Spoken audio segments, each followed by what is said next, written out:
இலங்கை பற்றிய ஒரு அதிர்ச்சியூட்டும் தகவலை இலங்கை வளிமண்டலவியல் திணைக்களம் தெரிவித்திருக்கின்றது.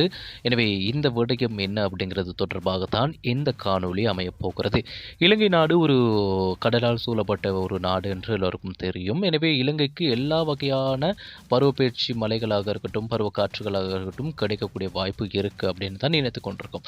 ஆனாலும் இலங்கைக்கு கிடைக்கின்ற காற்றின் வேகமும் காற்றினுடைய அளவும் குறைந்திருக்கதாக வளிமண்டலவியல் திணைக்களம் தெரிவித்திருக்காங்க.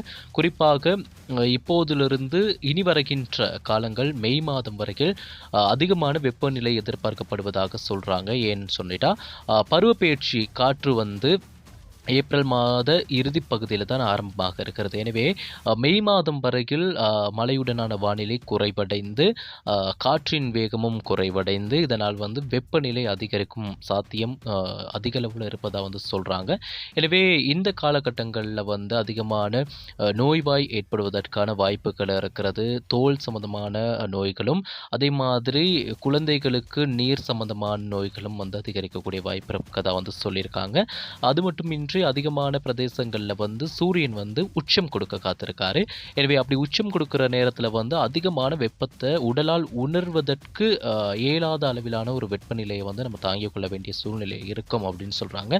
குறிப்பாக 11 மணி இருக்கு இல்லையா, காலை 11 மணியிலிருந்து மாலை 4 மணி வரையிலான காலப்பக்கத்தில் அதிகமான வெப்பநிலையை நம்ம தாங்கிக் கொள்ளக்கூடிய வாய்ப்பு இருக்குது அப்படின்னு சொல்கிறாங்க. அதிகமான வெப்பநிலை நமக்கு கிடைக்கும்.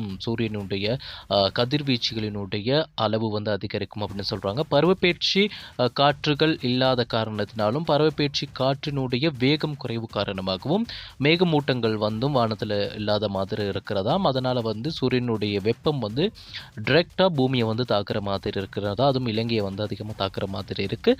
அப்படி இருக்க நேரத்தில் இலங்கையில் இந்த வெப்பநிலை அதிகரிக்கின்ற வாய்ப்புகளும் சாத்தியங்களும் கூட இருக்குது.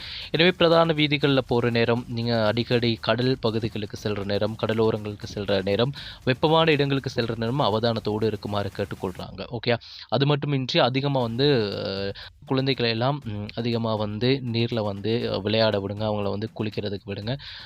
அதே மாதிரி நீங்கள் நிறைய தண்ணீர்லாம் குடிச்சிங்கன்னா வாழ்க்கையை எந்த காலகட்டத்தில் கொண்டுட்டு போகிறதுக்கு லேசாக இருக்கும்.